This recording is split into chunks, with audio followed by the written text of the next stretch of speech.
السلام علیکم۔ جو لوگ بہت بڑے بڑے وظیفے کر کے پریشان ہو چکے ہیں، بہت ساری نمازیں پڑھ لی، تہجد پڑھ لی، بہت کچھ کر لیا لیکن دعا قبول نہیں ہوئی، اور آپ کے غم دور نہیں ہوئے، آپ کی پریشانی ختم نہیں ہوئی، چاہے وہ پریشانی جاب سے ریلیٹڈ ہو، بزنس سے ریلیٹڈ ہو، شادی سے ریلیٹڈ ہو، اولاد سے ریلیٹڈ ہو، آپ بے اولاد ہیں، اولاد مانگ رہے ہیں، آپ کی اولاد نافرمانی کرتی ہے، آپ اپنی اولاد کو نیک بنانا چاہتے ہیں، یا پھر آپ کی زندگی کا کوئی ایسا مسئلہ ہے کہ آپ ایسی مصیبت میں پھنس چکے ہیں جو حل ہونے کا نام نہیں لے رہی، اور آپ بہت زیادہ تکلیفوں میں ہیں، اور آپ چاہتے ہیں کہ اللہ تعالیٰ آپ کی دعائیں قبول کر لے، اللہ تعالیٰ آپ کے لیے آسانی کرے، اور اللہ پاک آپ سب کی دعاؤں پر کن فرما دے، تو یہ ویڈیو صرف اور صرف آپ لوگوں کے لیے ہے۔ ایک بات ہمیشہ یاد رکھیے، جہاں سے مایوسی شروع ہوتی ہے نا، اللہ تعالیٰ وہیں سے کن فرمانا شروع کرتے ہیں، وہیں سے آپ کی دعا کا قبولیت کا راستہ شروع ہو جاتا ہے۔ جہاں سے مایوسی شروع ہوتی ہے وہیں سے دعاؤں کی قبولیت کا راستہ بنتا ہے۔ جو انسان اس مایوسی میں، اس نا امیدی میں بھی اللہ کا دامن نہیں چھوڑتا، اللہ تعالیٰ سے مانگتا رہتا ہے اور خود کو پازیٹیو کرتا رہتا ہے، اس کی وہ دعا ضرور قبول ہوتی ہے۔ ہمیشہ ایک بات یاد رکھیں کہ آپ ایک ہی دعا بار بار مانگ رہے ہیں، اور اللہ تعالیٰ سے ہر وقت مانگ رہے ہیں، اور آپ اس کے لیے بہت ساری عبادت بھی کر رہے ہیں، بہت ساری دعائیں بھی پڑھ رہے ہیں، لیکن آپ کو یہ چیز فیل نہیں ہوتی کہ میں یہ بھی کر رہا ہوں، میں وہ بھی کر رہا ہوں، لیکن میری دعا قبول نہیں ہو رہی۔ تو یہ سب سے پہلا سائن ہوتا ہے کہ اللہ تعالیٰ نے آپ کی دعا کو قبول فرما لیا، اور اللہ تعالیٰ کو آپ کا مانگنا بے حد پسند آ رہا ہے۔ وہ چاہتا ہے کہ میرا بندہ میرے بہت قریب رہے، کیونکہ اللہ کو پتہ ہوتا ہے کہ ہم انسانوں کی فطرت کیا ہوتی ہے۔ جب ہمیں اللہ تعالیٰ سے کچھ چاہیے تو ہم 5 وقت کی نماز، تہجد، قرآن شریف، دعائیں، وظیفے، استغفار، آیت کریمہ، درود شریف، اور نہ جانے کتنے ٹف وظیفے کرتے ہیں اور اللہ تعالیٰ سے دعائیں مانگتے ہیں۔ اور بہت سارے لوگ اس کے لیے نا ایک اوتھینٹک حدیث مانگتے ہیں کہ جو وظیفہ بتایا ہے اس کی کوئی حدیث دے دیں۔ بھائی کوئی بھی وظیفہ حدیث اور قرآن سے ثابت نہیں ہے۔ ہاں، قرآن شریف کی سورہ یا قرآن شریف کی آیت یا قرآن شریف کی دعا کو اگر آپ 21 ٹائمز، 30 ٹائمز، 100 ٹائمز پڑھتے ہیں تو اسی کو انڈین اور پاکستان کے لوگ وظیفہ کہتے ہیں۔ اگر کسی دعا کی کوئی حدیث ثابت ہوتی کہ آپ اس کو اتنی مرتبہ پڑھیں گے تو لوگ آپ کو ضرور دیا کرتے، لیکن ہاں کچھ حدیثیں ہیں جیسے سورہ فلق، سورہ ناس جادو کے لیے پڑھی جائے، سورہ بقرہ سے ہر طریقے کا علاج کیا جا سکتا ہے، جادو، جن جنات کو دور کرنے کے لیے، جلن اور حسد سے بچنے کے لیے، تو ان کی اوتھینٹک حدیثیں ہیں، لیکن یہ نہیں لکھا ہوا ان حدیثوں میں بھی کتنی بار پڑھنا ہے۔ تو اس بات کو ہمیشہ یاد رکھیں کہ کوئی بھی وظیفہ قرآن شریف یا حدیث سے ثابت نہیں ہے، اس کی کاؤنٹنگ حدیث سے ثابت نہیں ہے۔ ہاں وہ دعائیں وہ سورہ، حدیث اور قرآن شریف سے ثابت ہوتی ہیں۔ اللہ تعالیٰ کے کچھ ایسے نام ہیں جو صرف ہم پڑھ سکتے ہیں اور دعائیں مانگ سکتے ہیں، اگر ان کو 1000 کی تعداد میں 41 ٹائمز، 21 ٹائمز، 30 ٹائمز پڑھا جائے تو اس کی کوئی حدیث نہیں ہوتی، ٹھیک ہے؟ یہ انسانوں کے بنائے ہوئے ہیں، اسپیشل یہ پاکستان اور انڈیا کے لوگوں کی ہی بنائی ہوئی چیزیں ہیں۔ اگر آپ کا دل مانتا ہے تو آپ پڑھ لیں، اور اگر آپ کا دل نہیں مانتا تو نہ پڑھیں۔ آپ صرف نماز، قرآن شریف اور تہجد میں بھی اللہ تعالیٰ سے دعا کر سکتے ہیں۔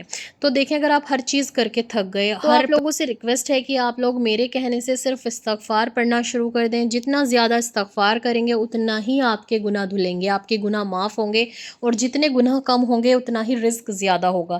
رزق زیادہ ہونے کا یہ مطلب نہیں ہے کہ صرف پیسہ، رزق میں آپ کی مال، دولت، اولاد، شادی، آپ کا شوہر، آپ کی بیوی اور آپ کے بچے، آپ کی ہر وہ چیز جو آپ کو سکون دے زندگی جینے کے لیے، آپ کے کام آئے، وہ ہر چیز آپ کا رزق ہے۔ آپ کی گاڑی آپ کا رزق ہے، آپ کا گھر آپ کا رزق ہے، آپ کے بچے آپ کا رزق ہے، آپ کی نوکری، آپ کا بزنس، ہر چیز رزق میں آتا ہے۔ اور پہلے میں بھی یہی سوچتی تھی کہ صرف پیسہ ہی رزق ہے اور مال دولت کو ہی رزق سمجھا جا سکتا ہے، جبکہ رزق میں ہر چیز آتی ہے، کھانا پینا، رہنا، ہر چیز، آپ کا لائف اسٹائل بھی آپ کے رزق میں ہی آتا ہے۔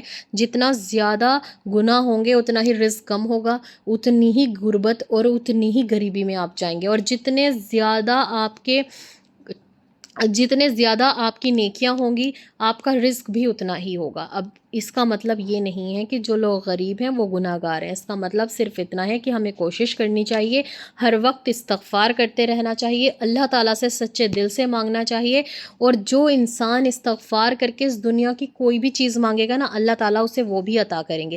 اللہ تعالیٰ خود سورہ نو میں فرماتے ہیں کہ جو انسان مجھ سے استغفار کر کے توبہ کرے گا میں اس کو دولت، مال عطا کروں گا، اس کا رزق کھول دیا جائے گا، اس کو اولاد نرینہ عطا کی جائے گی، اس کی اولاد دنیا اور آخرت میں رحمت اور اس کی مغفرت کا ذریعہ بنے گی. اس کو مال دولت، اس کو باغات، نہریں، بارشیں عطا کی جائیں گی.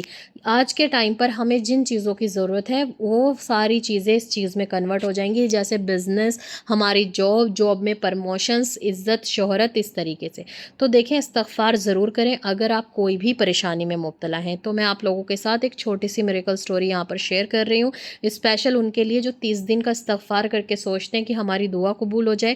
تو کبھی کبھی دعا قبولیت ہونے میں وقت لگتا ہے، کیونکہ ہمارے گناہ اتنے زیادہ ہوتے ہیں جو ہماری دعا قبول ہونے نہیں دیتے. تو جنہوں نے مجھے یہ سٹوری بھیجی ہے وہ لکھتی ہیں: السلام علیکم سسٹر، استغفار کی وجہ سے میری جاب پرماننٹ ہو گئی. وعلیکم السلام، اور آپ کو بہت زیادہ مبارک ہو. اللہ کا لاکھ لاکھ شکر ہے، اور آپ کا بھی آپ کی ویڈیو کی وجہ سے ہی استغفار کرنے لگی. اللہ اور آپ کا جتنا شکر ادا کیا جائے، اللہ اور آپ کا بہت بہت شکریہ. may Allah bless you. Thank you so much. But آپ صرف اللہ تعالیٰ کا شکر ادا کریں. میں تو پھر کہتی ہوں، میں نے آپ کو کمنٹ میں بھی کہا ہے کہ میری اتنی اوقات نہیں کہ میں آپ کو لوگوں کو ایک میسج بھی دے سکوں. اللہ تعالیٰ چاہیں تو سب کچھ بند ہو سکتا ہے، اور یہ اللہ کا بہت بڑا کرم ہے مجھ پہ کہ میری وجہ سے کوئی استغفار کر رہا ہے، میری وجہ سے کوئی توبہ کر رہا ہے، میری وجہ سے کوئی 5 وقت کا نمازی بن رہا ہے. تو اللہ تیرا بہت بڑا احسان ہے، اور اللہ تو ان سب کے صدقے میں میری دعا کو بھی قبول فرما، اور مجھے بھی اللہ تعالیٰ تو 5 وقت کا نمازی اور تہجد گزار بنا دے.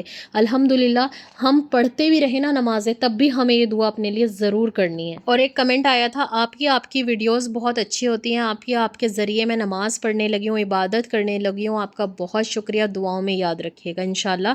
اللہ تعالیٰ آپ کی دعاؤں کو قبول فرمائے اور آپ کو ہمیشہ 5 وقت کا نمازی بنائے رکھے، اور اللہ تعالیٰ ہر مسلمان بھائی بہن کو ہدایت دے نمازیں پڑھنے کی، استغفار کرنے کی، درود شریف پڑھنے کی، اور نیک راستے پر چلنے کی. اللہ تعالیٰ ہم سب کو نیک راستے پر چلنے کی توفیق عطا فرمائے. آمین ثم آمین.